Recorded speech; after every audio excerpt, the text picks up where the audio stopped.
Good morning, Nope. Welcome to the pod. We're your hosts, Dylan and Joe. Today, we're going to go over the dangerous lifestyle of Sam Bellamy and the Whydah ship with our special guest, Dom Morrow. Dom? Hey, what's going on? Thanks, Dom. So we want to thank you guys, as always, for coming back to the pod.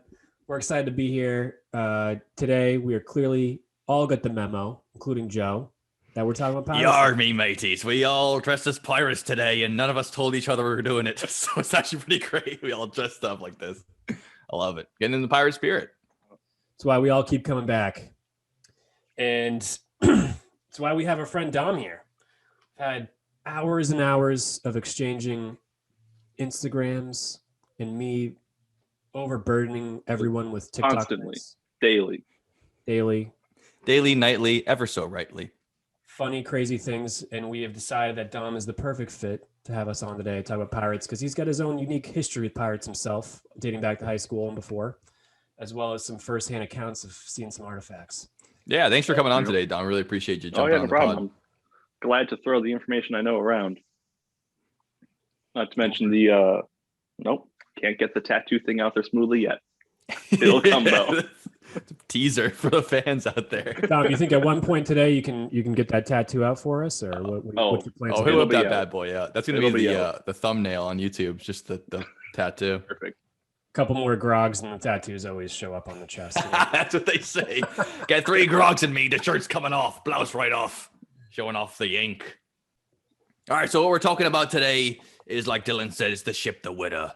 And if you're willing to hunt for treasure and brave the Bourne Bridge, and if you go through the Bourne Bridge at about Friday afternoon, you know that traffic is enough to delve deep 40 fathoms into Davy Jones' locker and the most famous treasure in Cape Cod, Massachusetts. That's us today, the Whydah and Sam Bellamy, the captain of the ship. Black Sam Bellamy, as he was sometimes known. The crazy thing that I love about Black Sam Bellamy is he doesn't sound like he's your typical pirate. And also my favorite thing about him, before we move on, is his love for diversity. This is at a time when piracy was fucked up like everything else is, but also the world and the shipping trade at the time was a complete fucking nightmare. We'll get into that. But Sam Bellamy is he's a hero for the most part. And his crew, the first thing they do is smash the captain's quarters up because they didn't believe in any sort of hierarchical. How do you say that? That's a tough one. Hierarchical. They didn't believe in a hierarchy amongst the crew. That's how we're going to say it. They didn't believe in hierarchy. It was like one of the first, they were kind of playing with democracy before anyone else was. Yeah. That's the perfect way to say it. Everybody was equals. They all did their thing, and they just had relentless trust for this guy, which is pretty cool. And he was also pretty tidy, more along the lines of Joe up top there. I mean, he's looking pretty sharp. He doesn't have any dirt on him, no black eyes, nothing like that. Swab the decks and swab your pits. We will not appreciate any unclean pirates on my ship. That's right. So that leads us into what we all think of when we think of pirates, and that is the golden age of piracy. Believe it or not, it's a thing. From the 1650s, the 1730s. Yeah, who's got more information about the golden age of piracy? I got you right here. Quick little synopsis on you there. So when we're thinking of pirates, like Dylan said, we're thinking of a certain time period, like you said, between 1650s and 1730s. That's basically the time where you hear about most famous pirate stories, buccaneers, privateers, swashbuckling, all that good stuff. Basically, global trade was opening up for the first time in earnest. So the new world of the Americas had all these new resources, and trade had started with Africa not that long before. So for the first time in the world, you have ships going across the ocean constantly and all these vast amounts of wealth, more than the world had ever known, is sailing on one ship at a time. And that invites in the pirates that we know about today, because when there's money to be had, there's robbers to be stealing it. Yeah, and for those robbers, not necessarily our buddy Sam here, but a majority of them came from poor urban areas in search of a way to make money and just have a good living and have some fun, take some boost, right? It was really like a last resort for a lot of people. It was, steal or die in a ditch. Yeah, really. It wasn't as much as taking a nice college education and getting your medical degree. Is basically you're either poor as hell or you find a way to make money.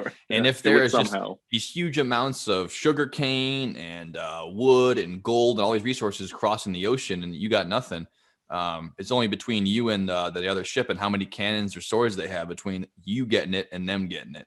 And as we'll find out from Black Sam Bellamy, some pirates decided to go about that using fear, torture, and violence. And some of them were a little bit more, cunning and had different ways of putting it. So even if we have our idea in our head of the pirate as, swashbuckling hero from movies, or maybe an evil villain raping and pillaging and slaughtering as he goes and throwing them over the board, walk the plank, me hearties.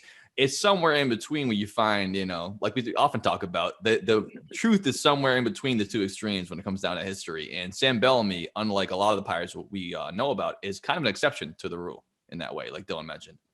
Yeah, absolutely. But he, sorry, Dom, what were you saying? That's right. I was going to say another big misconception is you always think all they did was ever go for gold, but a lot of the treasure they went for was clothing and weapons and supplies, because they still had to survive on these vast journeys they would go through to get to the bigger treasures they were looking for.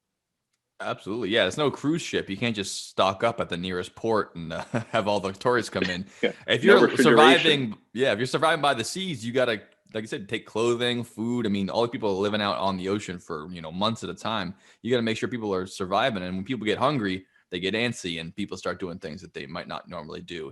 And they get cabin fever. Cabin fever can lead to the spread of STDs. Definitely something that can take down. Oh yeah, definitely something that can take down a pirate ship. On top of the fact that, again, like we said, some of these were desperate people in desperate times looking for a way of living, and to sign up to be on a pirate ship is really romantic right now. Looking at the ocean, the spray in your face, all that stuff. But there were rats, there was diseases.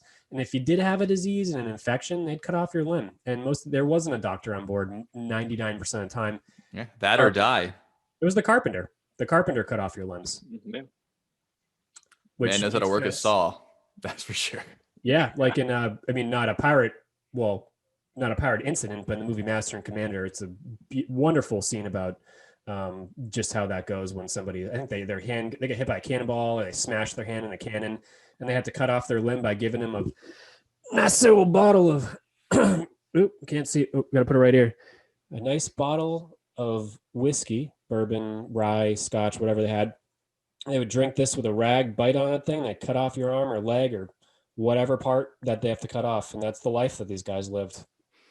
I do feel like kind of a pussy every time I drink some whiskey and no one cuts my arm off. I go, this is all these guys had to get through it, and I'm using it just to hang out in my house. What a wimp I am.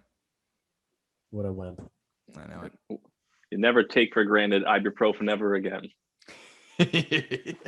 That's right, me hearties. Acetaminophen could have been really beneficial back then. Unfortunately, all we have is alcohol. And a strong constitution and sea legs. Shiver my timbers, shiver my soul, yo-ho-ee-ho. So let's dive into the subject at hand here. Now that we understand what was going on in that time period and why people were swashbuckling, stealing, pillaging all these goods, not to paint them in such a great light, but a lot of these pirates were former sailors, either for mercantile companies, or a lot of them, including some we'll mention today, were former sailors in the British Royal Navy. I mean, they learned how to sail and how to run a ship working for the army of the biggest global empire in the world at the time. And you get disenfranchised, you're looking for a better way of life. You get some time in the new world, as they called it at the time. And you decide, hey, I could be doing just as well running my own ship and taking these supplies instead of answering to my masters back in Great Britain. And a lot of them did that. And their masters were just renowned for high unemployment rates, overcrowding and just a widespread poverty. So you got trained people who are just like folks today in the military who come back and not really sure what to do. Go to piracy. Disenfranchised and trained to be, excellent at what they were doing. Yeah, mastering the sails and other ways of life on the sea. Much like our friends who went down to Antarctica to go to explore. Masters Very at what similar. they do. It's basically the Navy's own worst enemy. I trained you, and now you're coming after me. They're the John Rambo of the seas. That's right.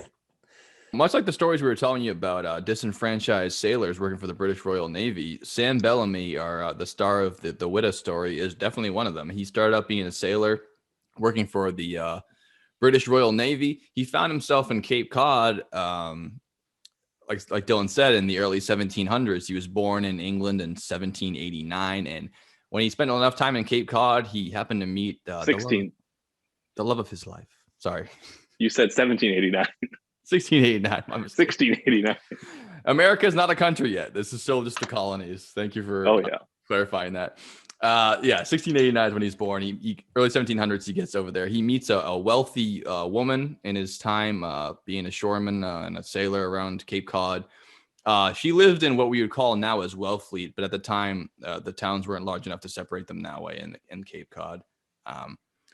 And so he meets this girl named, what was her name again, Dom? Mary? It was Mary or Maria Hallett. Hallett, thank you. Hallett. Because they she don't went on to be called. Really know her first name.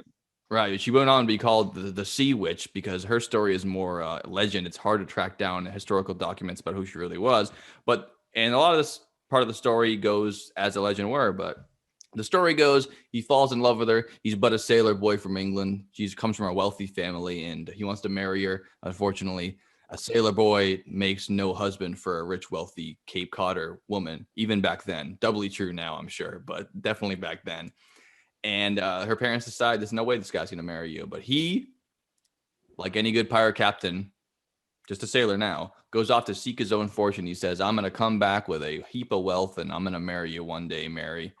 And he decides to set off for the triangle of gold, as it were, down there in the Caribbean, where a lot of the pirate activity is going because it's part of the triangular trade, which we'll get into later. It's part of this massive trade empire going around all of the Atlantic, and a big hub of it is in the Caribbean because of all the sugar cane and all the resources they can grow down there. So pirates are aplenty down there. Pirates of the Caribbean isn't just a random idea. It's one of the biggest pirate activities in the world happening down there.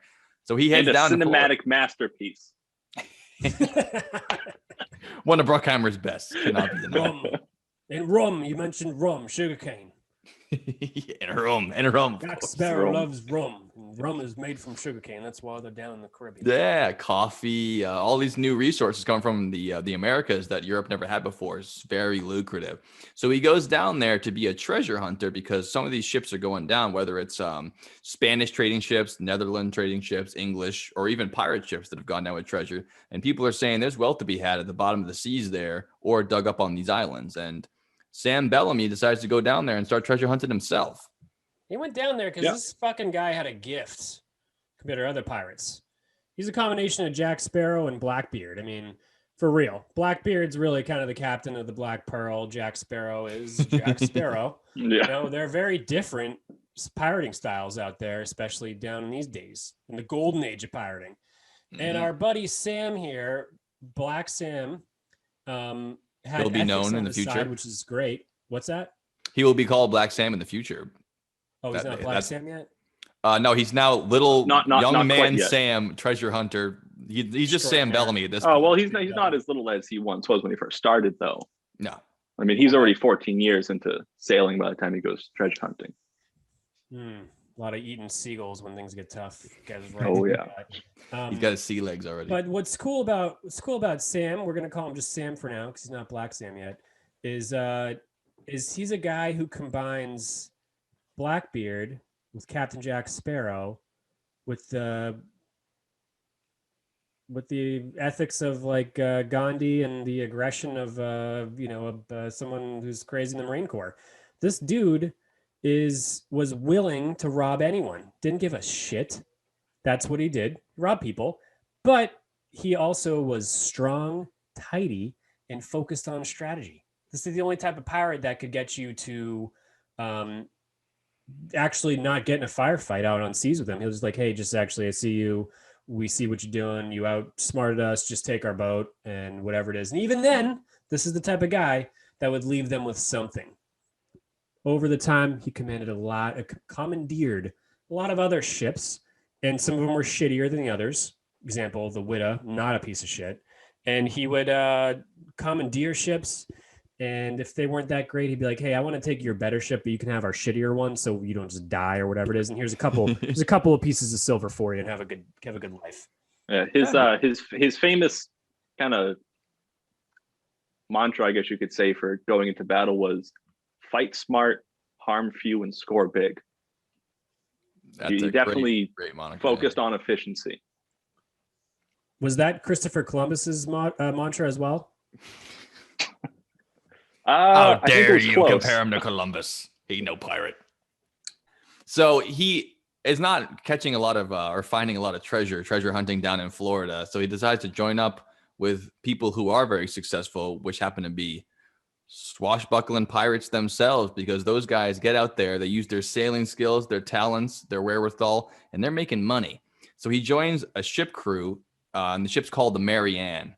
Happens to be captained by one Benjamin Hornigold, who is another former sailor for the British Royal Navy, and his first mate is named Edward Teach. We'll in the future refer to him as the immortal Blackbeard, but at the time, he's first mate Edward Teach. So at some point in time, Black Sam Bellamy, Ben Hornigold, and Blackbeard were all on the same ship at the same time, sailing on the Mary Ann, which is a sloop, a pretty small ship in comparison to a lot of the ships that you'd think of. Was that the Mary Ann or the Marianne? It's the Mary Ann, I believe. Well, the Mary Ann or the Marianne? One word, Mary Ann, I think. Okay, all right, that's important. Gotcha. Yeah. That detail completely. Oddly enough, you're right. That is a. And I don't know if we want to throw some dates in there. It was the summer of 1716 that he joined up with Hornigold and Teach. Right, which happens to be the same year where they commissioned the ship, the Whydah, which we're going to come to the story here, 1716. Thank you for dating it for us, Dom. So yeah, within the amount of time where he starts to be sailing for the Mary Ann, they find out that he's one of the best sailors they've ever seen, and he's just amazing at his craft. He's, like Dom said, he's had many years of experience at this point. It's not his first day, not his first rodeo, and he gets to be so good at it that he's one of the most valuable members in the crew. And when the time comes that they're going to use this democratic process that a lot of pirate ships had, but none will be so democratic as Sam Bellamy's ship in the future, they decide to vote out Hornigold as the captain. They go, you're no longer to be trusted to be our captain. We want a new captain, and that captain is Sam Bellamy. He's going to be our guy. So they vote him new captain, and Hornigold decides to metaphorically jump ship and say, I'm doing my own thing now. If you guys don't want me to be captain, go screw. And Edward Teach goes off as well to get into his future. So for Benjamin Hornigold in the future, he ends up becoming actually a privateer, and he ends up hunting pirates for the British Royal Navy. So he goes from being part of the royal government to being a pirate, then to being a pirate hunter when he takes the pirates part in, which is a decree they put in place in the future to try to cut down on pirates, saying... Takes one to kill one, they say. Takes one to kill one, for sure. Exactly. And of course, Edward Teach goes on not to be a privateer, but to be one of the most famous pirates in history, Blackbeard. Yes. And do you want to touch on, before we keep going on with Sam, touch on the quick little downfall of Blackbeard, because he only lasted 2 years as his own captain. Let's do an aside of Blackbeard. It's worth talking about. So he, Blackbeard was ruthless. He, in just the 2 years that he was a pirate captain, he was very successful in all the ships and gold that he purchased. But the story that I know the best, that it's one of those things, it's a story. No one really knows exactly how it happened. But there was a naval lieutenant found out he was going to South Carolina, kind of cut him off with some smart stuff. Then when they were doing their main battle, the lieutenant and Blackbeard were fighting. And it's like my favorite example of right place, right time. This low rank, just sailor happened to notice Blackbeard and took a swipe and slit his throat, took the thunder from the lieutenant that had been fighting with him. Oh, shit.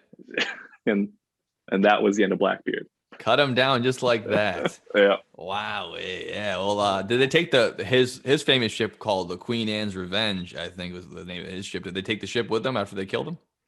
I don't remember. I'm pretty sure they did because the Navy boats that they took with them both sank in the process of trying to fight so him. they take his ship then, and we already won, right? It had to have been that, or they tried to limp one of their little schooners away. Yeah, that's something to remember about pirate battles. Like we talked, or Dylan briefly mentioned as well as Dominic, is that when you're fighting out in the open seas, sometimes the best option is just to either surrender or come to a terms, because you could be miles and miles away from land, and if you sink both ships, everyone's dead. So at some point we have to make an agreement here what's going to happen, and maybe it's I take your ship and we'll kick you overboard, or we just decide, hey, you can take that crappy ship, I'll take your good ship. We have to come to some kind of understanding, because there's really no way to have peace terms out in the open ocean. Either you're going to Davy Jones' locker or you're going to sail away. Yeah, I mean it's a death sentence sailing without pirates coming at you. True. Yeah, in best case scenario, you end up on like an island like I'm on at the moment, Mm-hmm. and then you with just have some nice seagulls whiskey, like Tom Hanks for a while, you know. He's sending out an SOS. Little message in a bottle, to get to somebody. Crazy times. Oh, speaking of Blackbeard, I have been on many lobster boats in the Portsmouth, New Hampshire region area. And almost every time we drive by this rock, we float by, float, sail, but you're not sailing because there's no engine. I don't know. Have you seen a lobster boat? There's no sailing that thing. I know, but not anymore. I still like the term sail. What do you drive by? You drive with a motor. That's what I'm pilot it. Yeah, you operate by. I'm going to operate my boat past a rock. Cruise? Commandeer? Maybe it's cruise. Steer? No.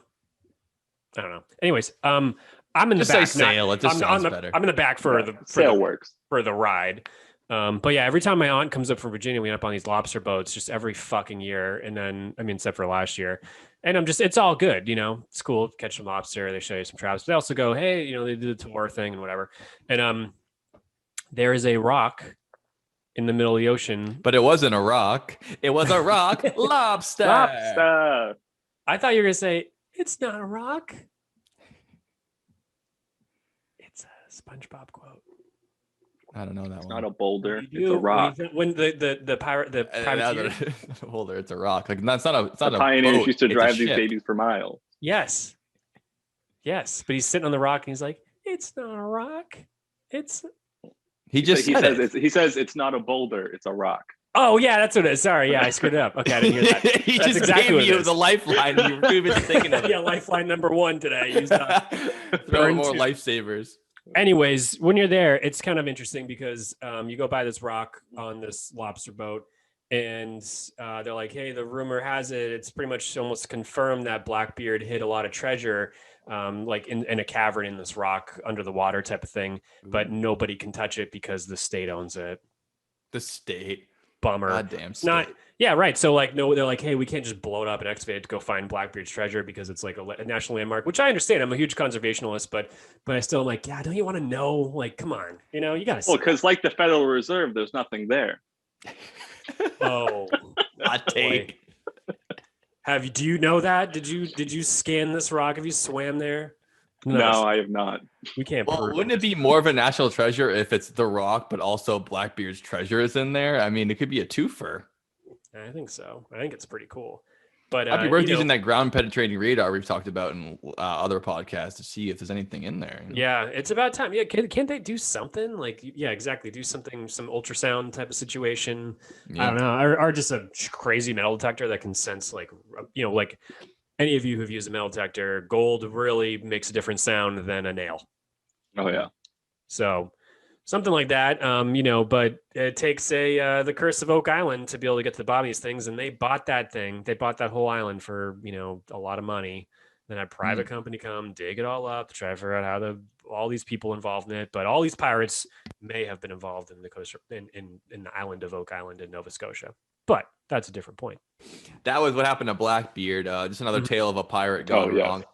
And a good example of the stories about the pirates being the legend is larger than the actual historical truth. I mean, the legend of Blackbeard is so far reaching that even kids know about him now. And 2 years on the open seas and gets his throat slit by someone. I mean, that's not exactly the pirate legend you hear about, but that's the legends that come up from him. And Yeah. that, a lot of Shows you his how many legends- legends can come up in 2 years. he know how to make a mark. He can market Yeah. himself pretty well. X marks the spot. powerful, crazy people get the attention of the news and of stories and of legends real quickly, like we've all. Oh yeah. But also specifically, I mean, they first started documenting what's going on with pirates, like, relatively recently in the 1800s, something like that, when there's like stories like, hey, this is like a worthy story to talk about. But even more recently, we go to the 50s when movies came out in Treasure Island. And the guy who wrote that really brought the modern day pirate to life. I mean, basically everything we know about pirates, or what we think we know, comes from Treasure Island, the book, and then the movie. I mean, even how we're all dressed and how we're all talking, that's Treasure Island. What? Yarg. Army mateys. Your Peg leg and Polly want a cracker. Pirates look like they That's wear mascara? That's all Treasure Island. That's all Treasure Island. You know how the pirates actually talked?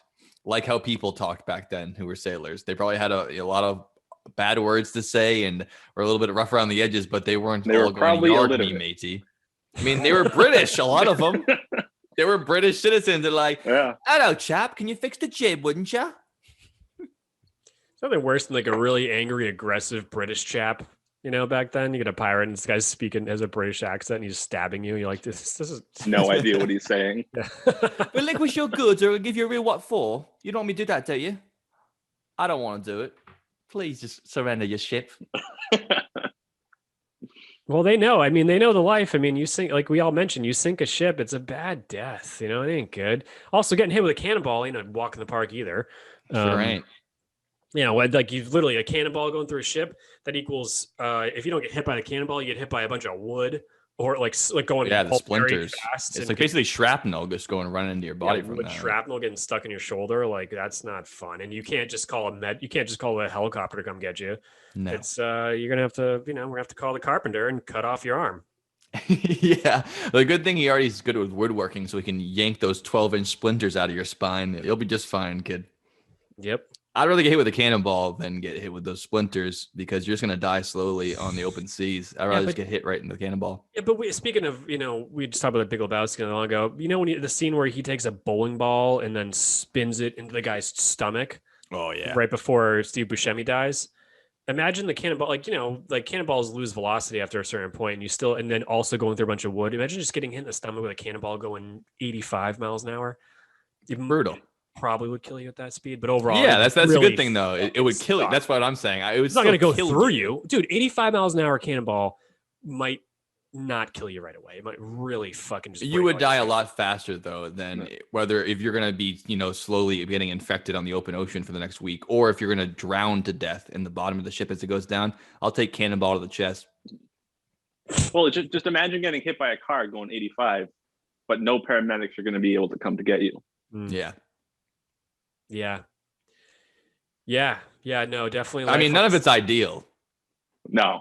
It's a dangerous lifestyle. But a pirate's life for me. Yep. Was syphilis around back then? Because that's also another way. Big time. It could be a really good way to go on the sea. You're out there for months, and syphilis goes up your dick and into your brain, and you eventually go crazy. You turn into a 4-year-old, like Al Capone did. I think it test the STDs on a pirate ship. Oh boy, I can't even imagine. The thing is, I don't think they could test them. I think they could just visually see them. That's how bad it was. Oh yeah.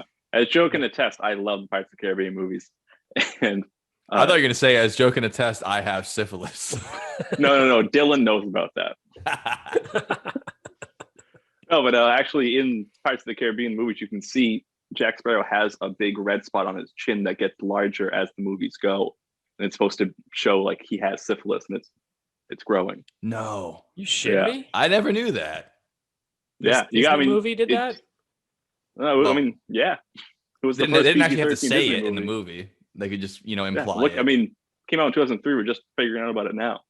I think it was 2003. I don't know. I think so. I think you're right. I mean, if anyone has syphilis, Jack Sparrow definitely would have it. Right? Oh, yeah. And the syphilis shows up on his neck. I mean, I don't know a whole lot about syphilis, which is a good thing.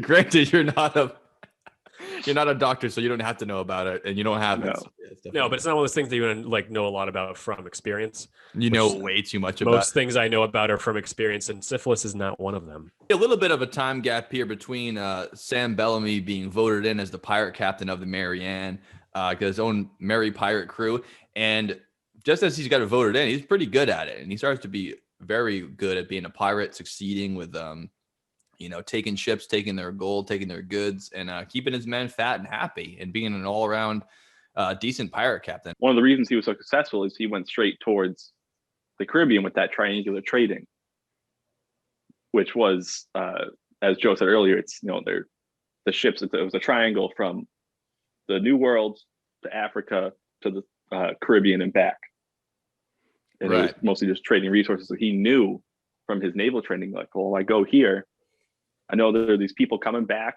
from Africa with all these captives, but they also have a lot of gold with them to buy their supplies in the Caribbean. And he would go on and use his efficiency to steal the ships, free, and he was very good at freeing people that were going to be traded into slavery. And that's how he built up to being what they estimate today of being the richest pirate of all time. Yeah, the wealthiest pirate on record, as far as we know. Estimated value of $120 million. Imagine that. That's in today's money, but yeah, imagine that being just a swashbuckling pirate on the open seas, become one of the richest people in the world at the time. I'd imagine that's a lot of money. Yeah, and to expand on that, our ship, the Whydah, they had to eventually start removing like bunk beds and stuff like that to be able to hold more cargo, because they were just getting so much of it by just capturing ships. They just didn't have a place to put anymore. I think that another interesting, just to tag on what kind of a captain he is, one of the rules that I heard, he said, again, it's part of the legend, hard to substantiate, but if there weren't enough hammocks for everyone to sleep in, no one can sleep in a hammock. Just those kind of rules where like we're all a unified front here, and it feels that you can kind of have that bond grow, and people aren't going to cut each other's throats and turn on each other if they all feel like they're part of one team. So multiple rules like that, and how to make everybody equal. Like, hey, if everyone can't sleep in a hammock, then no one can. We're one crew here. I'm not better than you. People don't get better treatment. We're all here together. We have to live and survive as one full crew. And I'm sure the temptation to rise to power is pretty strong. I don't think people would have really denied him at that point, but when you don't do that well, you end up like Ben Hornigold, and your own crew says, get the fuck out of here. We want a new captain. We want Sam Bellamy, Black Sam Bellamy, as he's come to be known. Nothing like building a culture of equality before, way ahead of his time. Love that. No, I don't have the exact numbers, but it was roughly a third of his crew were freed or escaped slaves or captives from Africa. And he also had a good number of Native Americans on board with him too, which was that makes really a lot of just sense. ahead of his time back then. Yeah, ahead of his time for sure. And also, like we were talking about, there's not a whole lot of options for people, especially if you're a freed or escaped slave. You really can't just go up to the nearest port and say, hey, I just lost my license. I need a job. I mean, what's the other option? This guy is taking a ship over where you're trapped inside, and he says, hey, we can send you on your merry way, or you can join our crew. You can start a new life for yourself and be an equal member of this group we have here. Or you can try your chances going all the way to the mainland of America. Spoiler alert, they don't treat you very well there. As you know, you've been shackled this whole journey. It'll be great when you show up. It's just this part that's gonna suck. It's like when work cultures say, it's like, yeah, we're like a big family, all of us here in these cubicles. Bullshit. This was the real deal about that. Yeah, hundreds of years beforehand, they actually are a real family. And all these people would probably die for our buddy Sam. Just because I really hope that they had a Madame de Voyage on that boat, though. I was waiting for the second for you to bring that up. It is a sausage party on there. Yeah, exactly. Pass around that broomstick. Like a witch spin the bottle. When you have really good friends and bros, do you need a Madame de Voyage even? I mean, if life's that good. Yeah, I mean, I guess you can, you scratch my back, I scratch yours, you jack my dick, I jack yours. It's like a communal experience here, I wasn't even saying that. I was just saying about it, just like playing Xbox with your friends, just having moments like this. What even's the point of having Madame making de Voyage? podcasts in 1715? Yeah, just having a good time. Everyone's Chilling. there, just sitting at the old grog house and telling stories and going setting sail and capturing ships from people who are like slave traders. I mean, Yeah. Bottoms up in more ways than one. Shiver my timbers, shiver my soul. Yo-ho-ee-ho. There are men whose hearts are as black as coal. Yo-ho-ee-ho. Would you like to show us? No, I was singing Muppet Treasure Island songs. Because I remember me about that song with like, when you're a professional pirate, you don't have Oh, to yeah. suit. That song's in my head, yeah. Billy think- Bones. I smell you, Billy. I can smell you, Billy. It's me, Le Blind Pierre. smell a pretty little girl. Billy Bones, it's me, Blind Pierre. I know you're here, Billy. Oh, a pretty little girl, is it? Yes, take me to Billy Bones, my pet. You've come to the wrong place. There's no Billy Bones here, and I'm not a girl. Oh, I may be visually challenged, but I can see you're lying.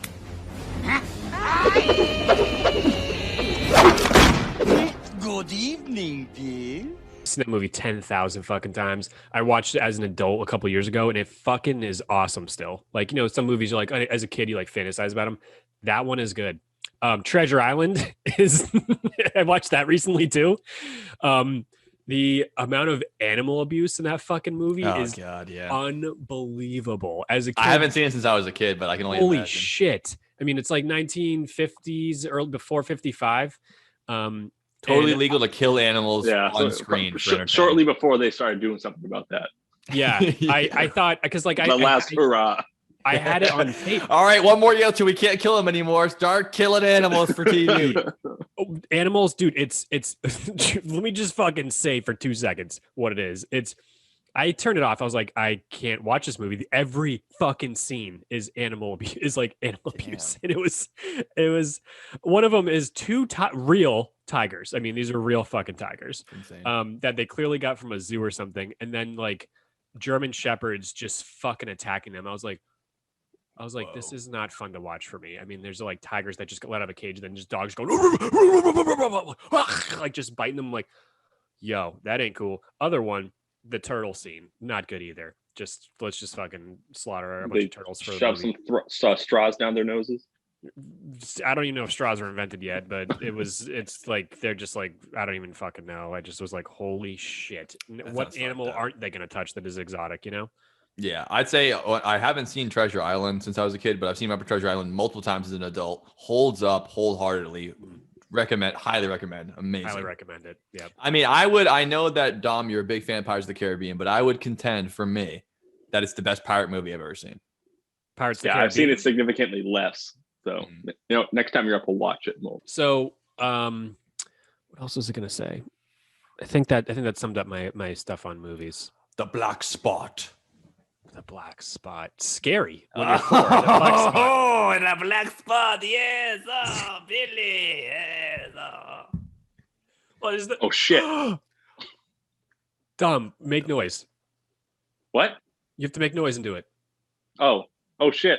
I have the black spot. The Black Spot. Oh.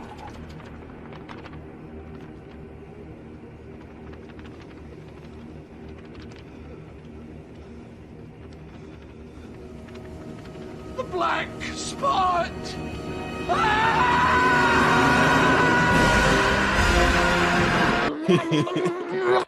He's like, and that does like has a seizure when he sees it, which I would Yeah. too. I mean, that's scary. You get the black spot, it's game over. It's That means terrifying. you're dead. It's a death sentence. The Death pirates have sentence, no escaping turned that. against You're you. Worse fucked. than scurvy. worse than scurvy. Yeah, scurvy is no joke. And who wants to talk about scurvy for a second? I think it's pretty interesting.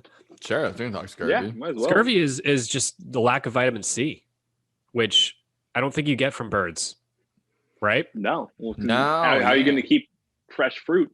And you got to plan a 3-month trip. Exactly. It's so You rare can for salt anyone all to the get meat you scurvy. want. You can't salt fruit. Such watermelon, very tasty.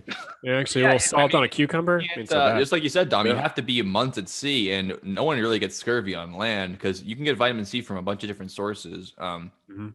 You get it like accidentally, but on the open ocean, you only have certain types of food. You can go that long without vitamin C, and scurvy is Yeah. a bad way to go. It's I mean, they're mostly eating salted meats and pickled stuff.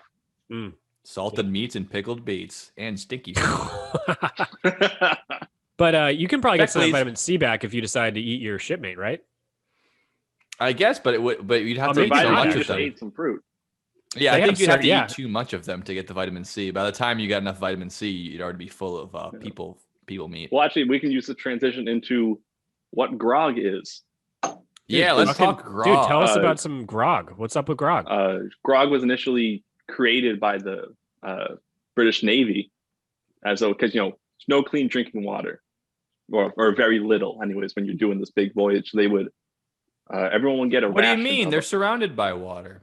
Yeah, salt water is very good for you.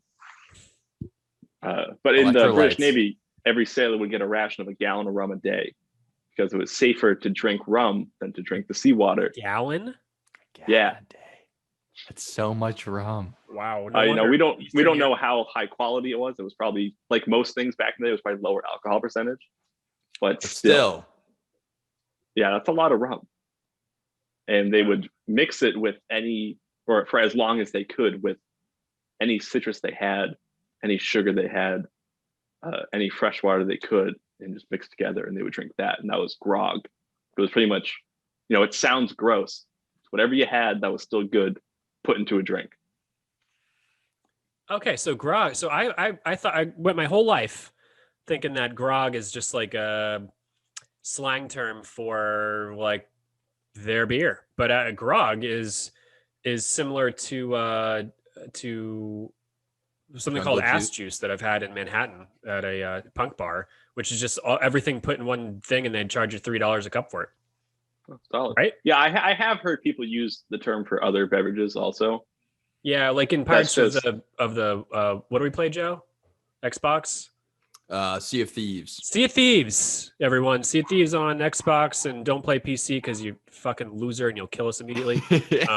Would recommend not if you're fair trying when to do a you pirate hotkey game with your things. friends. But in Sea of Thieves, grog is just you get a wood mug, you go up to the beer thing, you drink it, you throw up, and it's beer, but it doesn't look like. But is it beer though? Because Whatever it is alcohol you grog have, in the plus game. some- Just plus because some- it's stored in all a I know- barrel doesn't mean it's beer. I have heard it both ways, but if you look up a grog recipe, it's all mostly rum and citrus. Rum and citrus. That's So and then you put some Yeah. sugar in And it there just makes to keep it a sense. little sweeter. Yeah, sugar and it's a little. The way I drink it, put some.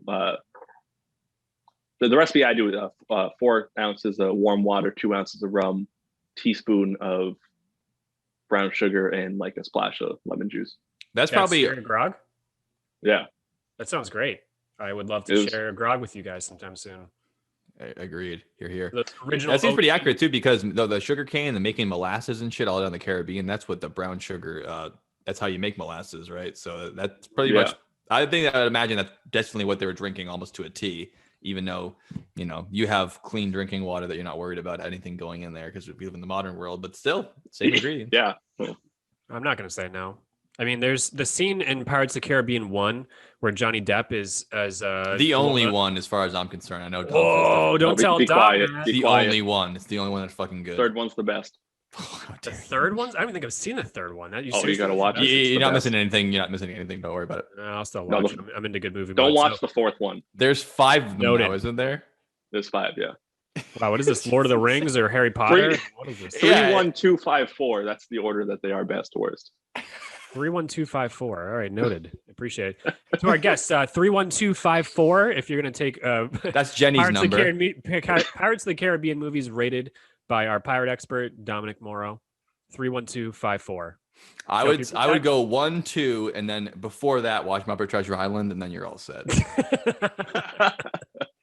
And then maybe Treasure Planet if you have more time, which is not really. a Actually, pirate I movie. think do Treasure Island for the first 30 minutes till you can't watch it anymore, and then you'll get in the mood for then I think Muppet Treasure Island, and then go to Pirates of the Caribbean 1. That would be my choice. Yeah. And then I feel like watching animals be abused on Treasure Island might be a slightly worse than Pirates of the Caribbean 4. So it'd be a wash between those two. I mean, it'd be close though, because that's Pirates 4 is pretty bad.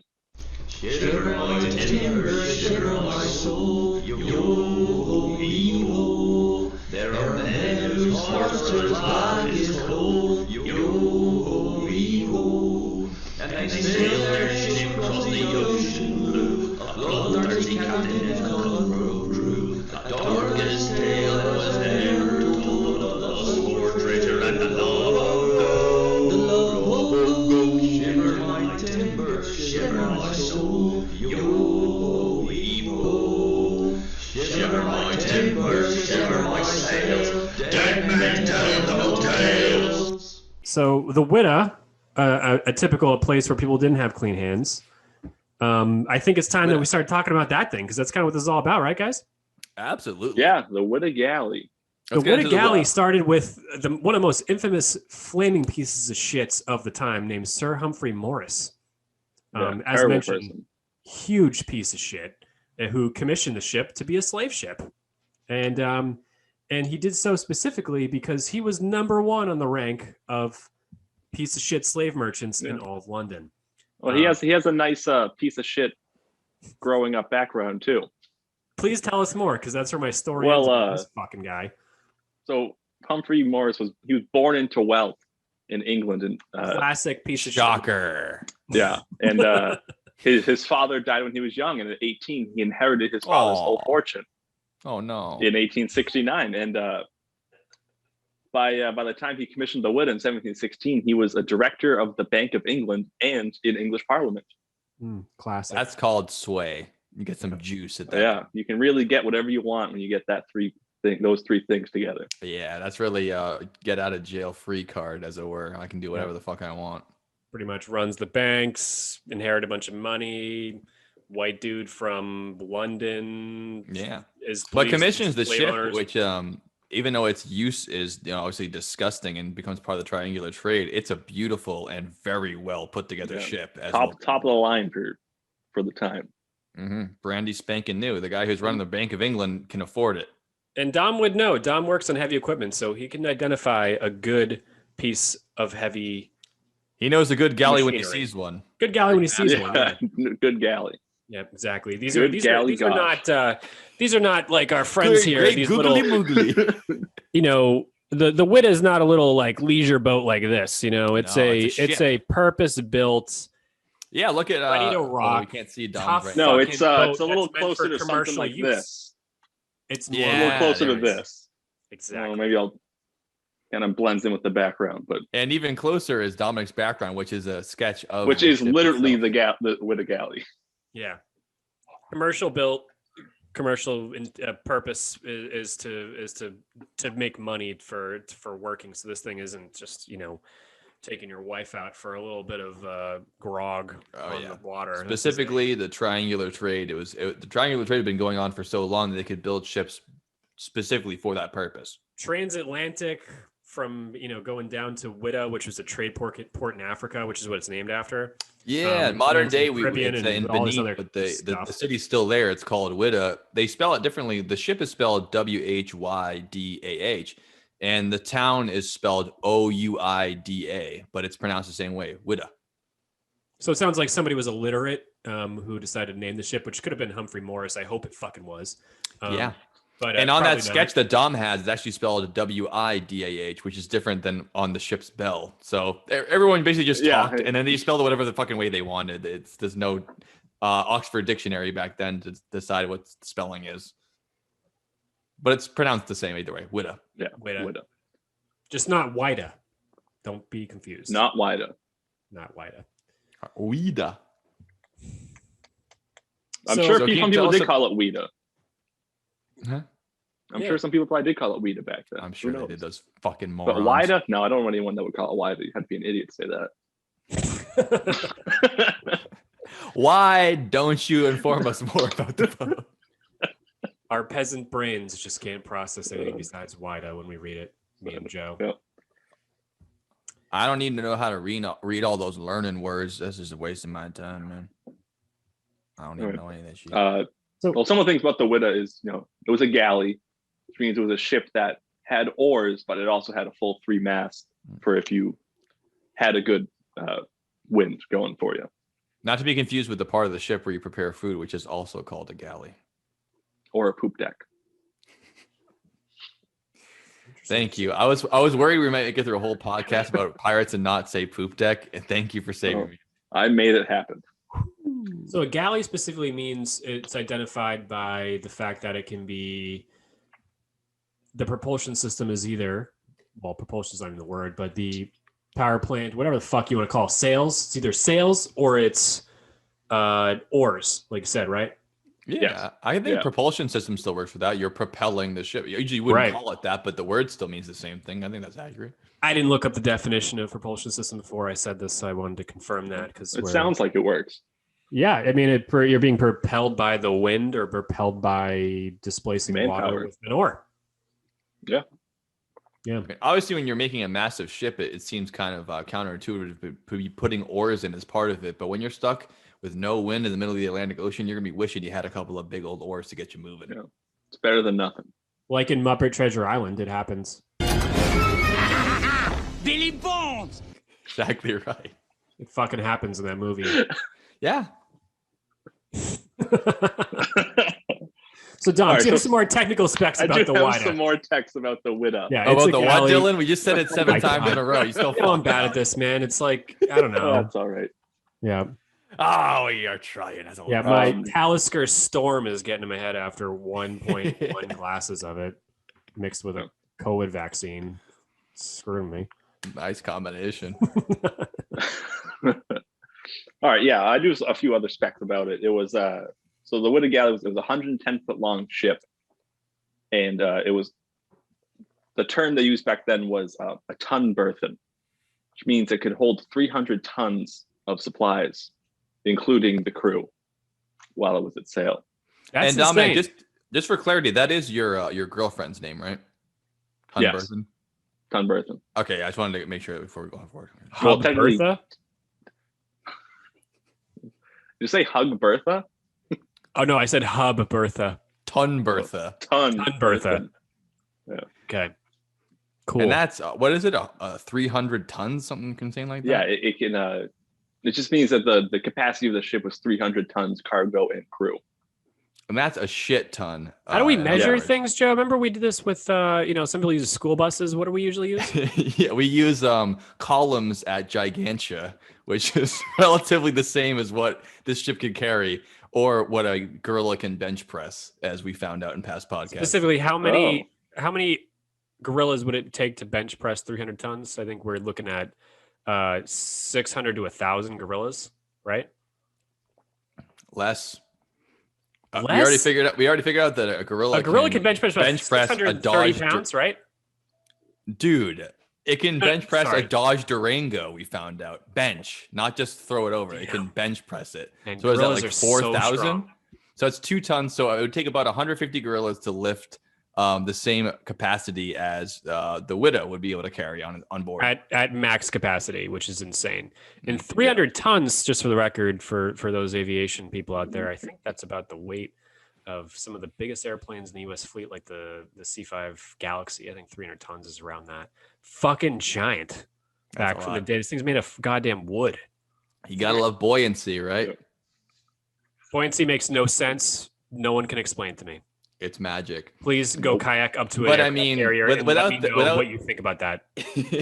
Without not buoyancy, fucking this around. wouldn't even be possible. I mean, this is basically, if they were traveling across land with this much cargo, they'd never be able to do it. The fact that the ocean is there, I'm sure they wish it was not so wide, but the ocean is the best way to travel with this shit. You have a couple of sails, a couple of oars, you can carry the weight of a building across That the ocean. with you. 150 gorillas can carry. Try transporting Can that bench. much weight from France to Belgium. You'll take 100 more days to do it because it's going to be so heavy. But on a ship, sail away. Well, and at 15 miles an hour, it's not that bad. I mean, 15 miles an hour, I can do 20 miles an hour on my bike on a flat plane, not going down a hill, which is like pedaling as hard as I can.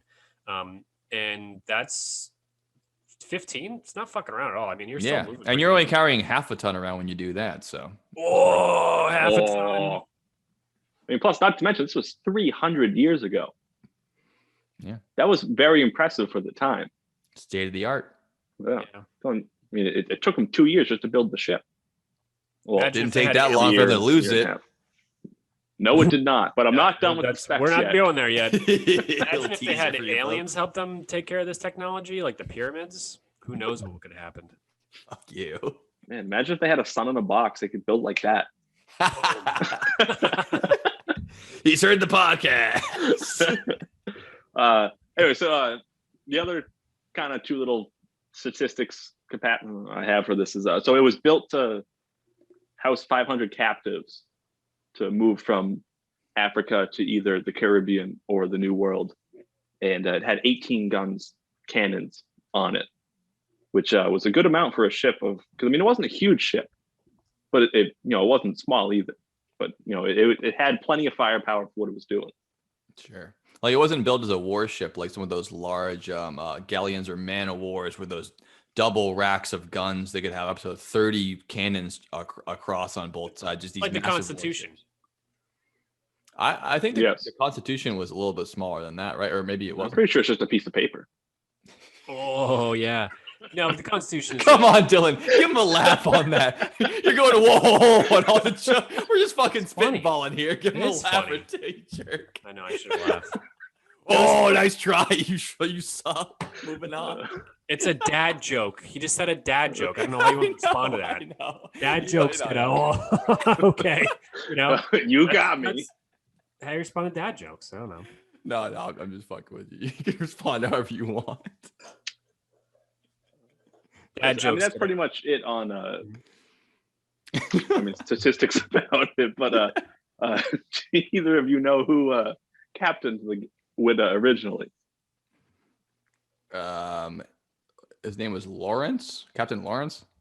Yeah, Lawrence Prince, former pirate. Wait, so he was a pirate and then he became the captain of the Whydah? Yeah. So he wasn't a privateer because he wasn't hunting pirates, but he was a pirate who changed sides and started. I mean, he basically ran merchant ships for England. Yeah, I think for the most part they were they wanted to get rid of pirates as easy as possible, and if that happened to be that you're going to work for them instead of saying you must pay for your crimes and there needs to be justice here, they go, hey, you're already graded it. If you want to stop being a pirate and start working for us, we'll just take it at that. We don't need to throw you in prison. Your skills are better used on the sea with this brand new slave ship that's going to make us a ton of money. And you know how to sail in the Caribbean, you know how to make it across, we'll have you be the guy. This is kind of off track. Have we talked about why his name was Black Sam Bellamy? Please fill me in because I have no idea, and I was hoping someone had the answer, but I didn't want to. The main reason was he didn't like reason. He didn't like wearing powdered wigs, so he grew out his natural black hair, and that's why they called him Black Sam Bellamy. Other ones was like he would wear black coats while he was being a pirate and stuff, but from what I've seen, the main reason is that he wouldn't wear a powdered wig, even though most people would. That's what I found. Not that interesting. But it is in the sense that you don't picture most pirates being wearing powdered wigs to the point where he'd be odd for not wearing one. Like they called him that because he wouldn't wear a wig, which means that most pirates were wearing wigs all the time. That's very strange. So is there like anarchy type of people? I mean, like nonconformists, like the wig bullshit, which is something we gotta bring up because it's insane. That it's nuts. Like if the three of us were in our like mid to late 20s. That's when you go, all right, guys. We are in our mid to late 20s. Imagine a world in which we were all that age, but we all had syphilis. Right. Yeah. And we also have to we have to wear the wig because we're lawyers. Like, what kind of weird shit is that? It's so fucking weird. Powdered white human hair.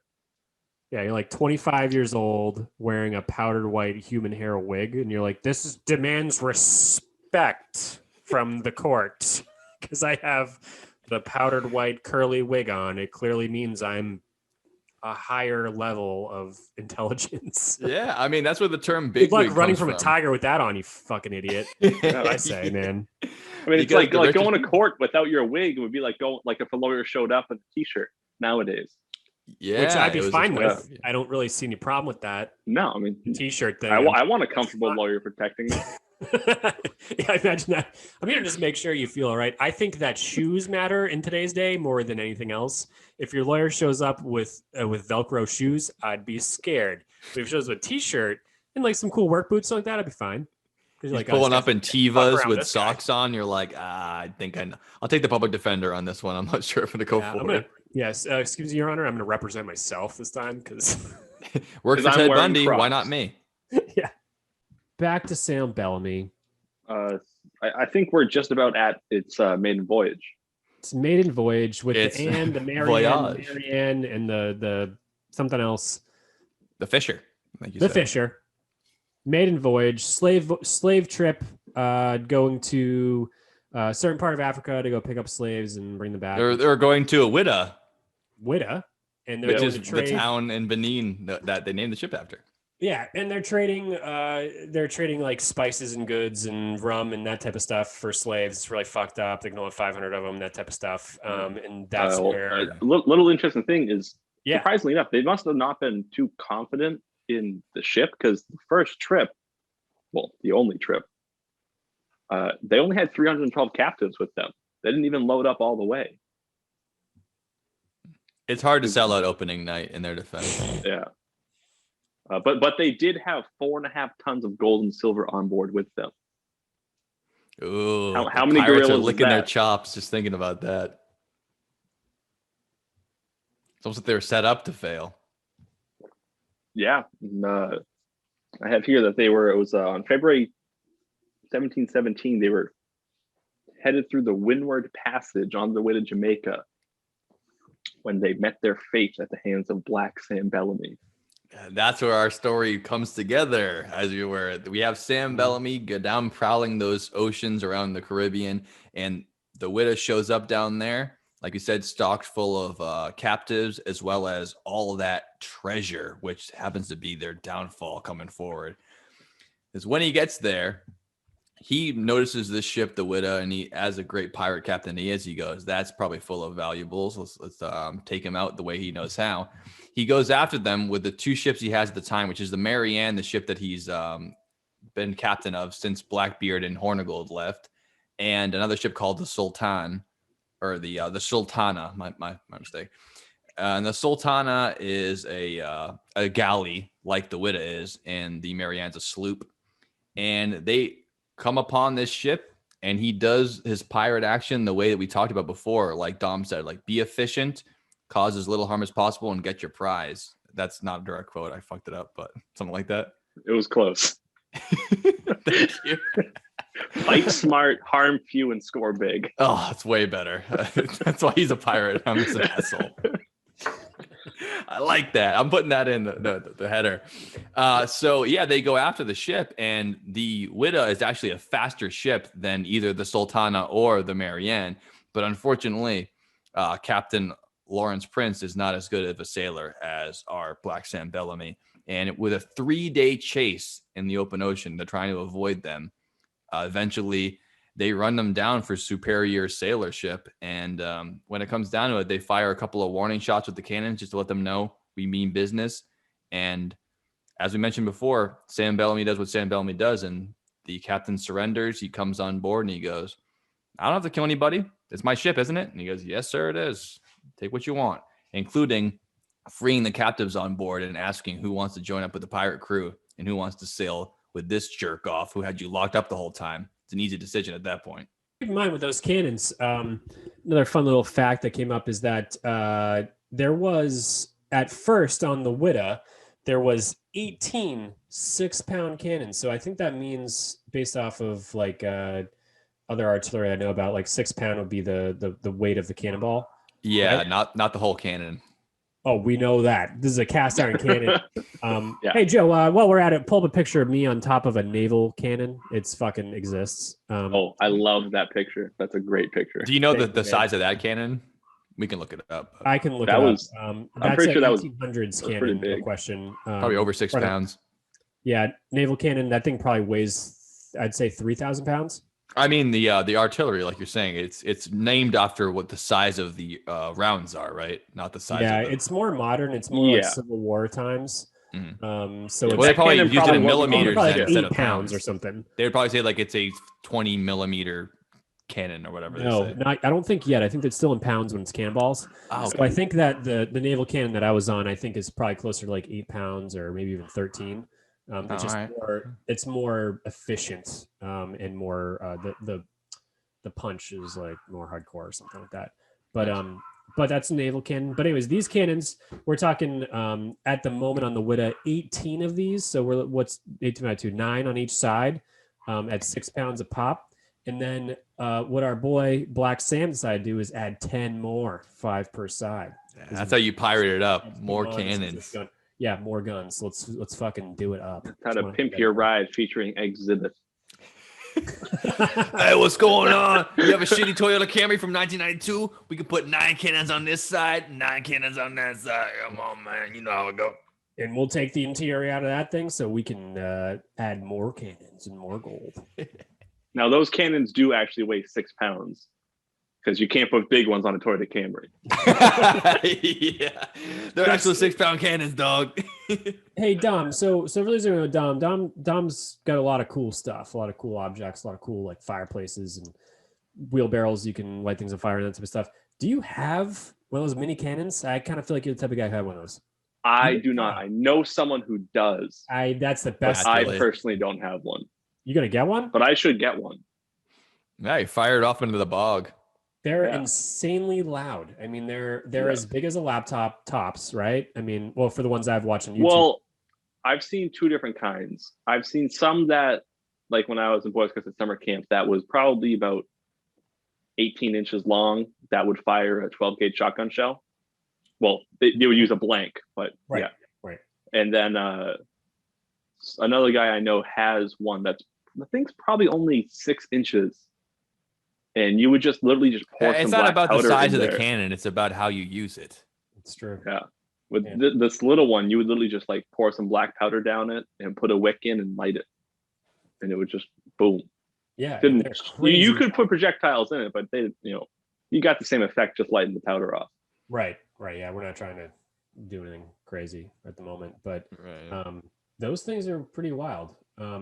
I have a small cannon story for you guys. I was a couple of years ago kayaking in Portsmouth Harbor at the mouth, which I would highly recommend. No one ever does. Don't ever do that. That was so deceiving. I would highly recommend that you don't do it. Don't ever do that. Dangerous, I was in my early 20s and a lot more like I'm never gonna die. Unlucky to make it out of that one. Terrible place to kayak. I mean, it's one of the strongest currents in the whole country. And I said, that's fine. I'm gonna kayak. I can do this. U.S. Navy bases there, as well as the Coast Guard. So there are submarines where they, my grandma worked there, whatever it is. But like Coast Guard bases up on the right, and it just funnels in multiple channels. One with the Atlantic Ocean into several channels of water under like a gigantic bridge. And the current is insanely strong. The eddy currents are crazy. The whirlpools are big. Not a place you should be kayaking. Really stupid. That seems tough for even for a dinghy with an outboard motor. Never mind just a paddle. I mean, that just seems awful. Oh yeah, no question. And it's such a weird spot too. And there's a cool story about a U-boat. There's multiple U-boats surrendered there after the war. I mean, there's a legit fucking place. And I never made it into under the bridge because I could feel the current under my kayak getting wild. But that's not the point. Is that I went to a abandoned quarantine lighthouse. I kayaked to that by some U-boats like nets, which is pretty cool from like the 1800s where there was another plague and they would put people there. But anyways, the whole point is that I was in a kayak and I decided that I'm not going to go into that current because I could feel it and it would just kill me immediately. Like it's really bad. But at the Coast Guard station, a sailboat, an old early 20th century sailboat came out, put its sails down, and then just launched off. It was the coolest thing. But then it fired its cannons because we're talking cannons. Man, that's so cool, man. I wish I would have seen that. It was like a tour. So I was near it. I was not far from this thing, and it dropped its sails. And then like a minute after the sails went down, it fired the cannons. And I thought my head was going to explode. I mean, it was one of the loudest things I've ever heard in my whole life. And since it's a triangular inlet, that sound bounced off everything. Like all the rocks, all the stuff. Man. So I had this loud explosion happen 3 times. And I was like, wow. So that's what this type of like naval conflict back in those days. That's really good to keep Very in chaotic mind. and very loud. Yeah, because you're thinking you're watching it movies or whatever, you're just thinking about the logistics of fighting, but you're forgetting the actual, din of battle in the moment. How you'd probably barely be able to hear what anyone's saying at any given time. The cannons are going off, 19 cannons on one side going off. I mean, you'd barely be able to hear anything you're saying. Never mind, hey, watch out for this. I mean, it's just going to be complete chaos and just the sheer level of noise. Never mind the smoke filling the air. If you light one, actual musket ball off in a football field, you can see a cloud of smoke. Try lighting off 9 cannons on a ship. You'd probably barely even be able to see the deck at that point. I just can't imagine the chaos and craziness that goes into not only calculating a naval battle, but doing it successfully without getting all tripped up in the middle. It takes a lot of skill. Which probably goes into why Black Sam Bellamy put so much effort into, as little, I wouldn't say as little effort as possible, to be as efficient. Get it done fast. Don't want your crew going deaf. You want to be able to see the other ship. If there's too much smoke, you don't know. Like they could turn. Well, enough smoke, they could probably turn around away from you without you even realizing. Right. Yeah. It'd take a little while, but so that probably leads a lot into why he spent so much effort trying to get things done quickly. Yeah, the proof's in the pudding. Becoming the richest pirate in history. So that seems to be the way to do it if you can. Shiver my timber, shiver my soul, yo-ho-ee-ho. Speaking of pirates, one of the craziest things about our friend Sam here is that we mentioned it briefly, but before we get on the situation, is that like one of his main motivating factors in his life is that there's this chick not back home, but in the Cape Cod, who is a witch, right? What's her name? Witch Mary?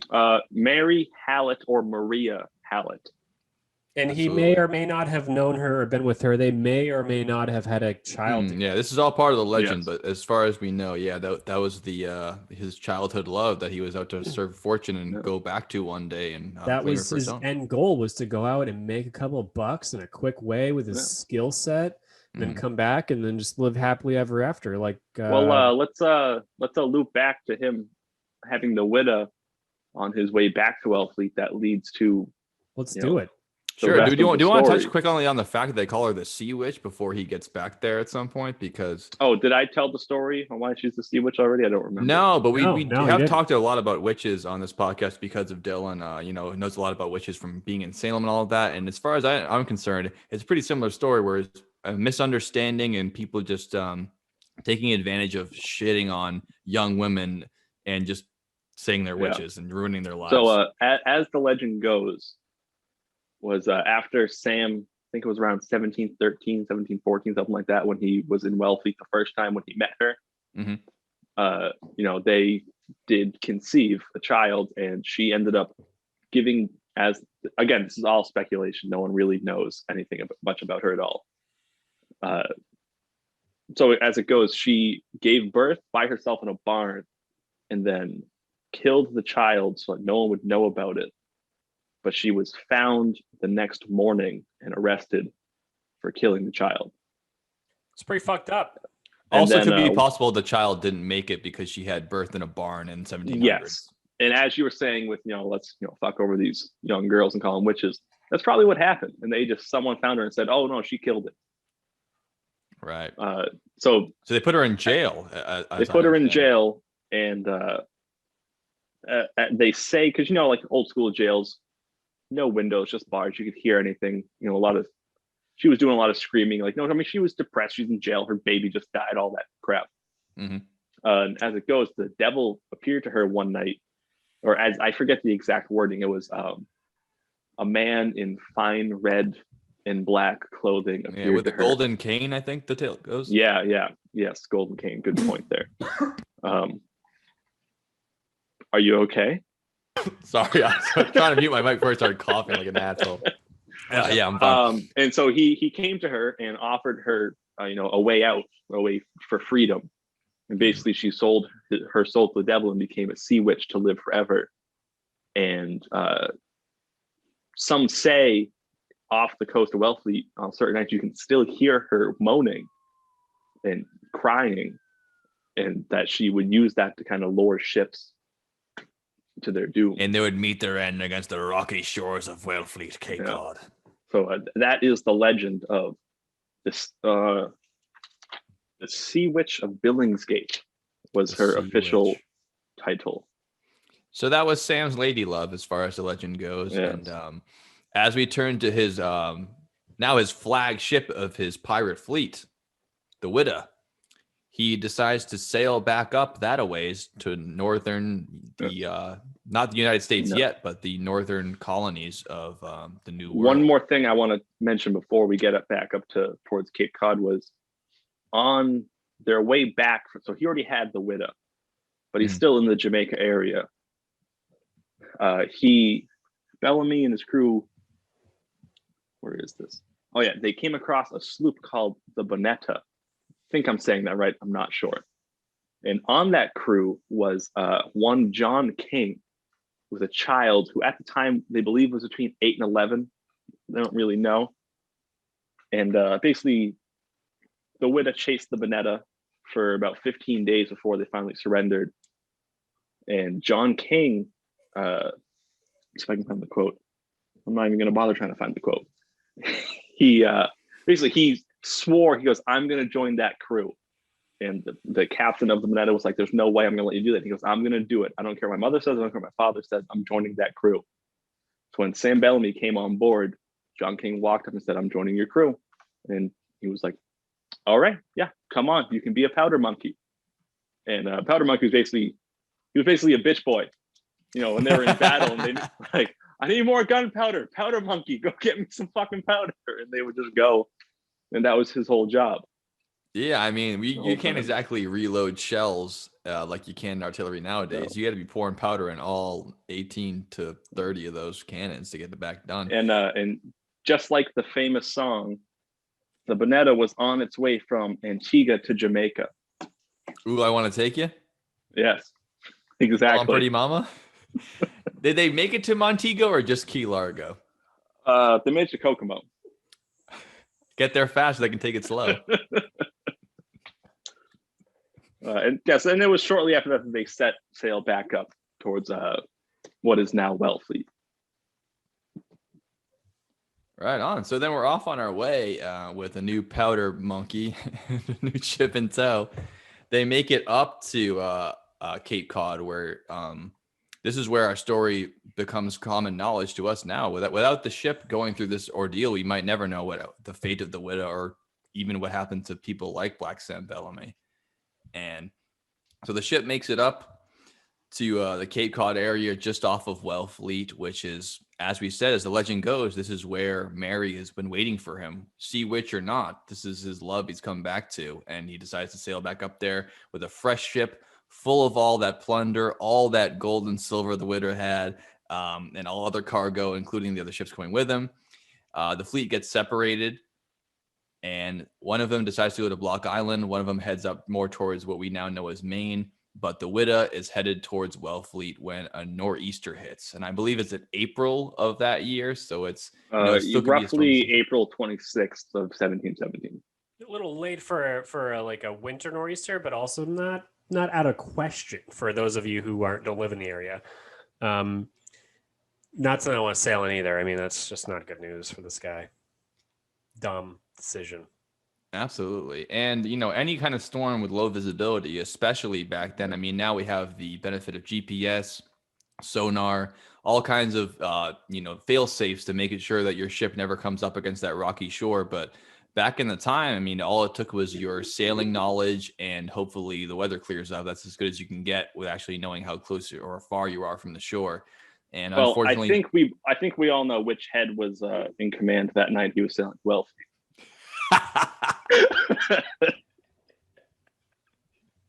He was thinking with the wrong head, I think. Imagine that. Yeah, guys. Sorry, I didn't get it at first. Takes me a minute, but I get it now. I mean, can you imagine You're thinking with a dipstick, guys? If anyone thinking with a dipstick. Think about this for a second. I mean, to ask your friend to drop you off at some girl's house in the middle of the night, it's already a big ask. But to ask your whole crew to sail up to Cape Cod because years ago, this one chick, I'm sure she still likes me. I mean, that is dedication.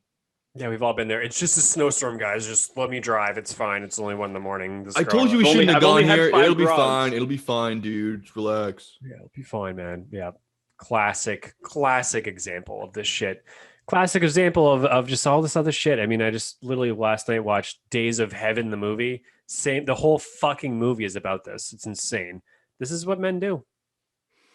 The same drive that made him become a great pirate captain is the same thing that led him back to the Cape. Well, not even that. The same drive that made him build a fucking empire of piracy. I mean, literally the most renowned pirate of, well, not the most renowned because Blackbeard was a fucking just the wealthiest. Blackbeard was a marketing masterpiece, but the wealthiest, most successful pirate, who at the time of the story that were coming up had 3 ships in his fleet, not just one. Like the Black Pearl sailed alone, for example. That's only one ship, as far as I'm concerned. That's what I'm saying. That was only one ship. This fucking guy had 3, and he over his course of his time had like 50 or 60 something ships that he successfully sank or captured, commandeered, because of some fucking bitch who didn't want him.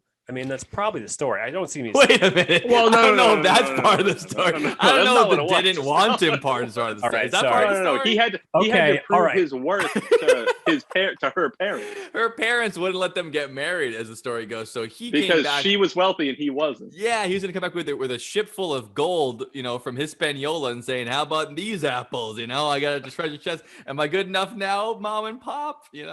You tell me back then that this guy that she didn't have some other dude on the side. If she's good enough for a pirate, she's good enough for a lot of people. I'm sure she had some other dude on the side, but I don't think out that there was going, "I'm her gonna love go." of her life was Sam Bellamy, and her parents forced her to marry some stuffed up Cape Codder douchebag with boat shoes on. I'm sure with a good family, drinking Tito's and soda all day long. That's right. This guy was housing Tito's and soda and White Claws, and meanwhile, Sam Bellamy's drinking grog and sinking ships for the glory of his wife, and future wife, you'd hope. And meanwhile, as we know from the story, the doesn't end up so well for everybody involved. Our boy Sam and the Whydah are headed back towards the Cape. The nor'easter hits him, and there's only trouble in the future. And the siren song is calling him towards the shoreline, much in the way of the old legends of pirates long past. Do you want to tell the story of the wreck, Dom? Yes, I do. So, as we already said, there was just the one ship. The other 2 had already split off to their own destinations because only one of them was dumb enough. Ironically, the best sailor of them all still went dumb Sailor enough Moon. to try to go through. Yes, not to be confused with Sailor Mars.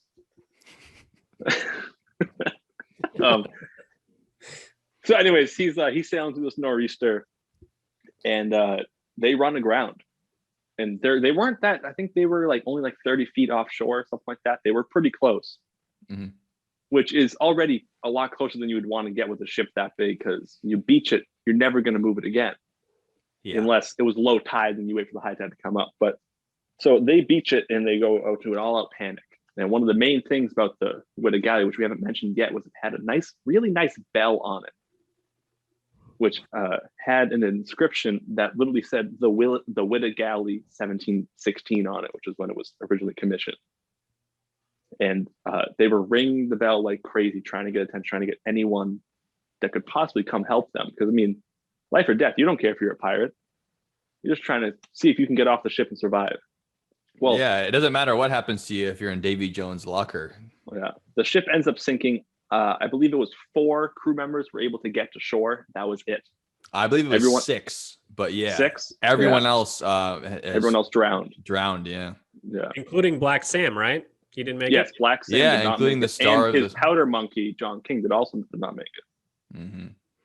Yeah, our star of our show here, Black Sam Bellamy, going back to Wellfleet, didn't actually make it to Wellfleet after all. What a mess! So and all that treasure. All that treasure. Yeah, all never that made treasure it. Never made it gone. to shore. So really, most of all the stories we have about the actual night of the sinking, all came from those 4 or 6 men that made it on shore, which were all arrested for piracy a couple days later.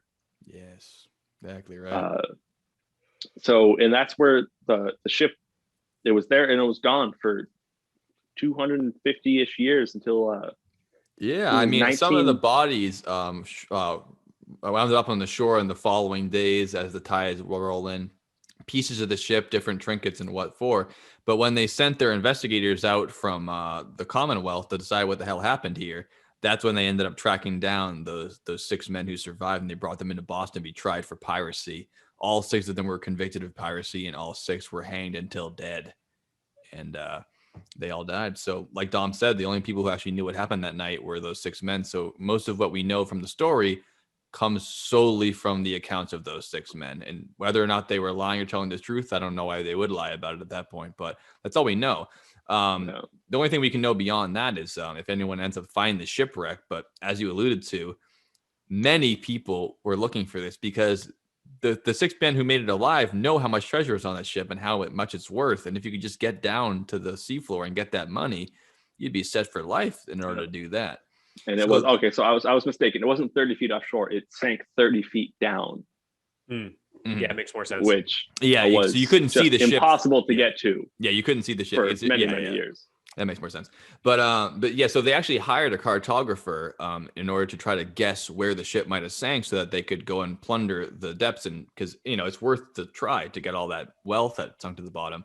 And the cartographer drew out the map of the Cape, and according to the stories of the 6 sailors, according to the way the tides work and the way that these items are drifting on shore, he guessed a relative location of where the shipwreck might be.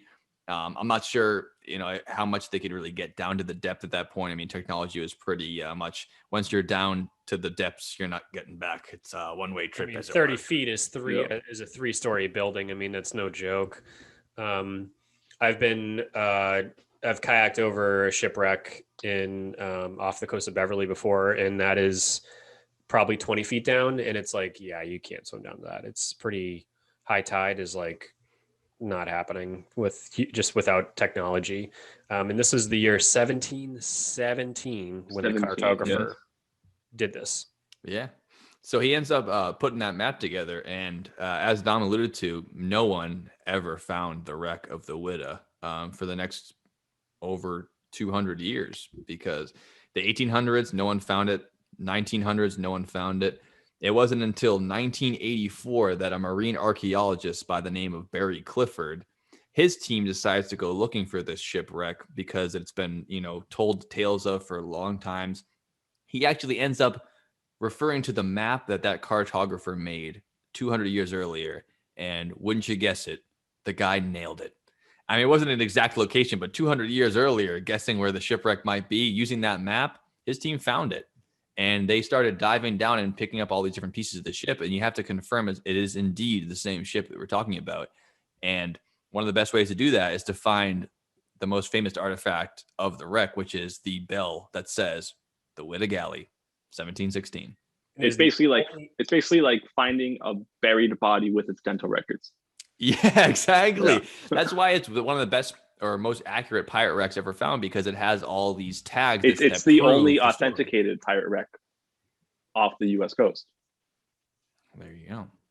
And amongst the wreck is, all kinds of pieces of the ship. The mast still intact. There's tons of silver and gold found in the wreck, along with the bell, and along with what Dominic mentioned earlier, which is a human femur that ended up being towards a child, which they now ascribe to the powder monkey himself. I was going to say the monkey boy, but yes, the monkey boy. Mm-hmm. Can you say his name again, just to give him a little bit of respect? It was John King. John King, famous powder monkey, who I just saw. Perhaps the most famous powder monkey, if I would wager. I think so. Yeah. The youngest pirate on record, John King. Mm-hmm. And he wasn't captured and put into work, like you said. He wanted to be a pirate. No, he volunteered. He was. They estimate he was about 13 when he drowned. Wow. And even those hundreds of years later, his bones are found and identified as who he is. It's just wild how it's almost the same as digging up bones in the ground. It's like the ocean is such a wild experience, but shipwrecks are almost like time capsules. And if you can get down there and reach it, you can discover all these wild things. And that's why, as Dom said, it's the largest, the only authenticated pirate finding off the coast of America, but also the biggest find in pirate history. I mean, they found actual pirate treasure. I mean, there's many arguments being what happened to the Spanish Armada, what happened to the gold of Montezuma, and all these treasures that might still be out there in the ocean floor. Who knows how far out? Who knows how deep? But off of the coast of Wellfleet, they found an actual pirate treasure from the Whydah and Black Sam Bellamy's ship. And you can find it because they didn't get rid of it or sell it. They told everybody about it. Blabbermouths, of course. Now everyone knows you have it. You can't just sell it. I'm kidding, of course. The guy's a marine archaeologist. What is he going to do? Sell it on eBay? He's going to put it into a museum like it should be. It should be authenticated and shown throughout history. And they actually have a museum there today in Yarmouth that commemorates this whole shipwreck and the Whydah and Sam himself. I think Dom has actually gone there in person and seen the actual bell and the treasure of the Whydah. I've never gone. Maybe you could enlighten us to that, Dom. Yeah, I have been there. It's West Yarmouth. This is called the Whydah Pirate Museum. It's actually the second Whydah museum. There's one in Provincetown that has a slightly different name. I don't remember what it was. I haven't been to that one. Mm-hmm. That was the first one, but the one in West Yarmouth is the bigger one that has more of the artifacts. And so when Barry Clifford found it, they unearthed since between 84 and until a couple of weeks ago, 20,000 artifacts. Wow. Including coins, cannons, handmade weapons, like parts of the ship, the bell. They actually found the oven of the ship. The ship had its own freaking oven, which I've never heard of except for this one. I haven't heard that either. They had silverware and plates and all kinds of stuff down there too. Yeah, and the femur of John, I almost said John Wick, John King. John Candy. It's a crazy museum. Right when you walk in, the first thing you see is the bell, and they keep a lot of the more delicate stuff they keep in water because it spent so much time in it. If you keep it out of it, it'll deteriorate and it'll fall apart. Oh, right. I didn't think of that. Not to mention something with the type of sand that's there and the current and the water pressure, it like encases the stuff in basically cement. Helps so anytime they get a new artifact up, it goes into a room that you can actually go into in the museum where they use water jets to try to break off or like disintegrate the sand cement without harming the actual artifact itself. They can't just like reach in and pull something out when it's good. It's like it's encased. It's almost like digging out a fossil. Yeah, you got to go carefully around it and try not to damage it. But I mean, yeah, in this museum, they have a recreation of the ship, like a quarter size. You can actually walk through it. That's cool. Mimicking like we said, there's no captain's quarters, but the area is still there. You can walk through that. I mean, they have one of the cannons off of it, and they, with some of the wood still on it and the pieces of the wood that are gone, they've recreated with like fresh wood, and they have that set there. Swords, guns, cloth, documents, and the coins. I mean, I have touched gold coins from the wreck of the Whydah. I hope you didn't take one with you because then you become the curse of the Black Pirate. No. It's basically between two pieces of plexiglass with a hole drilled in it, so you can literally put your finger on it. You can rub it. You kind of move it around a little bit. I'm sure they're not doing right now. Probably not.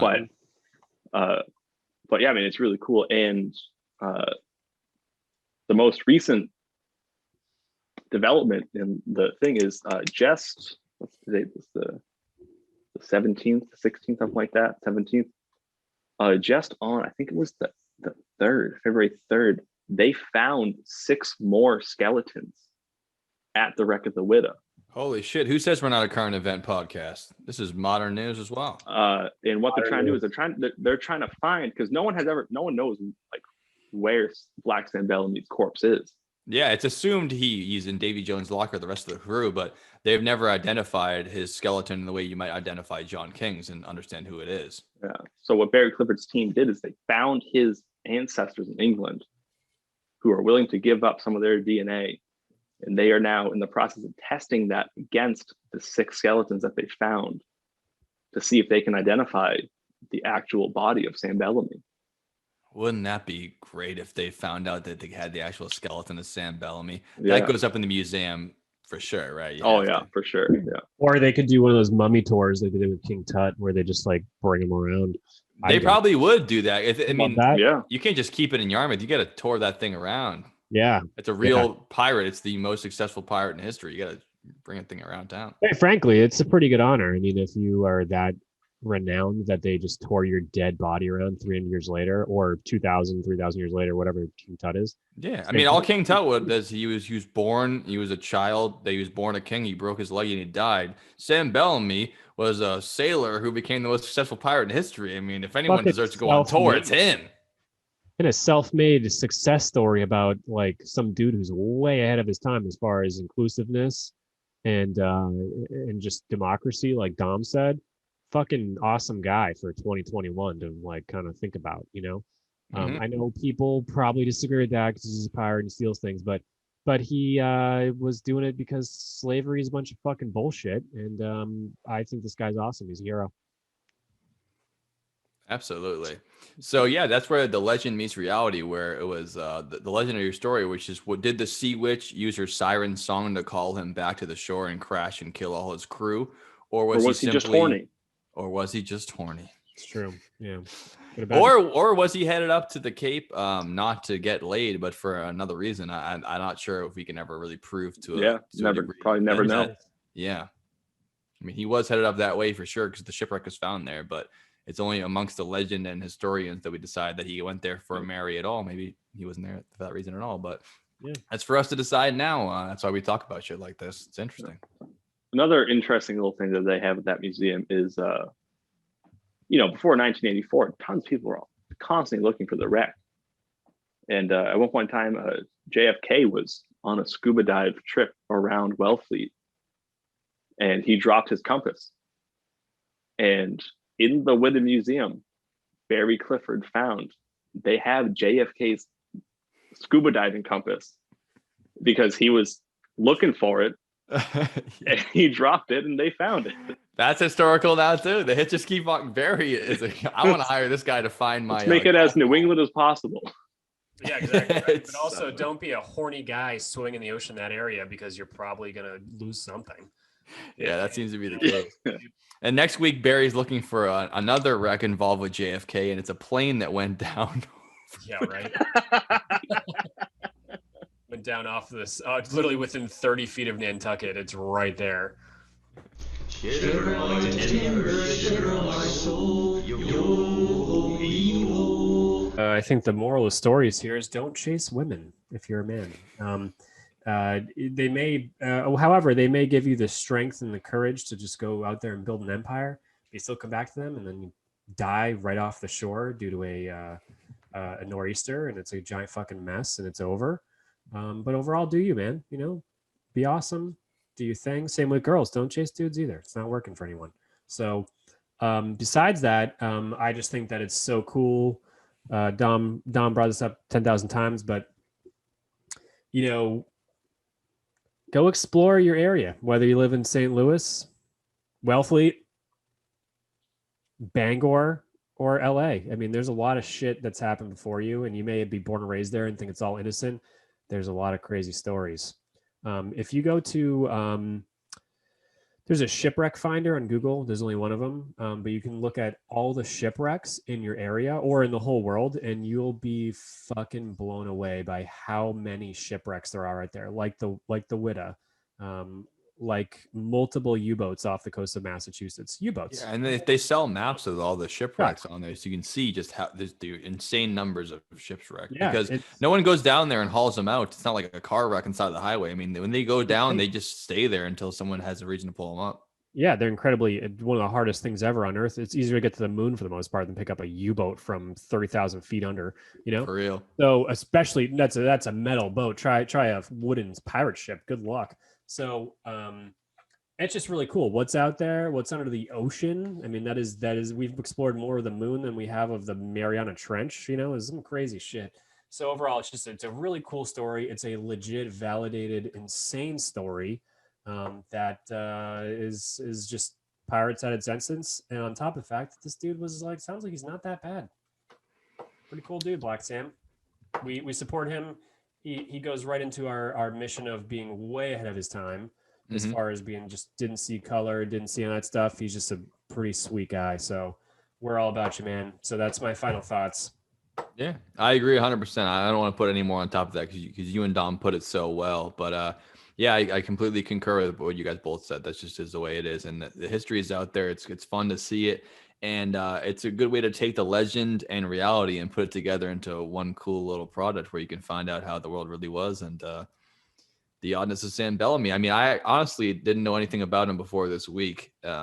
Whether hearing about the pirates off the coast of Cape Cod, but I'm really glad that Dom suggested the topic and we get to learn all about him. So just like every week, the history is stranger than fiction, and fiction might be real.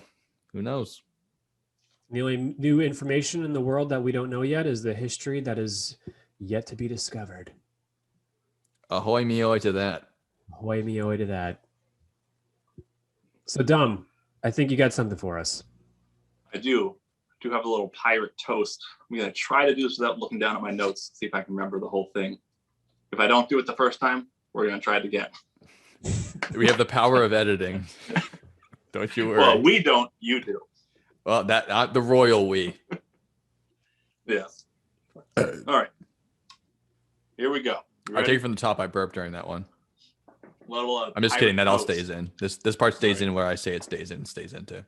So everyone raise your drink. If the screen will even let you see it. There we go. All right. Plunder with thunder, kill for the thrill. Drink up me hearties till we've had our fill. Raise up your tankards into the sky. Pirates forever from now till we die. Fighting together with swords in our hands. Stealing their wenches and scouring their lands. Plunder with thunder, kill for the thrill. Drink up me hearties till we've had our fill. Yar. Yar. Got it first try. That was glorious.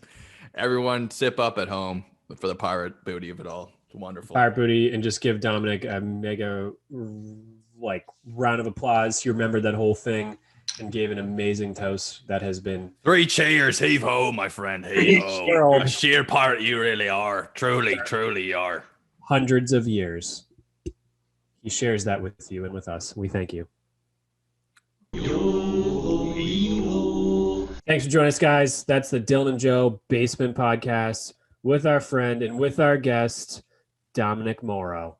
Thank you, everyone, and we'll see you next week. Be sure to like, comment, follow, insult, take us down, send us to hell, whatever you want. We want it. So please let us know, and find us on Spotify as well. Thanks to Joe. And we'll see you guys next week. And you'll see Dominic again.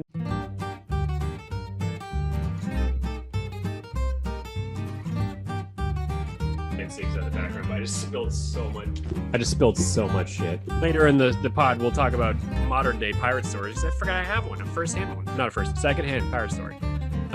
Is it the same one you told in the last podcast? Yep. It's a good story. Yep, it is. It's a very good story. It's a great Unfortunately, you blew your load on Harry Houdini and not Pirate. Shit. God, this is one of those type of situations where you can just save some stuff. It's like when people get Christmas gifts months in advance because they know, this will be good for then. Yeah. And just for the folks at home, you mind showing us your tattoo that's not a prop, it actually is a tattoo on your chest? I think the time is now, Dom. Let's bust. Yeah, this was the second tattoo I ever got. I was still 18 at the time. My parents, well, they still don't like it. Look at that. Look at that. If you have hair and tattoos, hold on. This is Let the Dom podcast make to come noise. on. So, Dom, bring it a little closer for All us. right, yeah.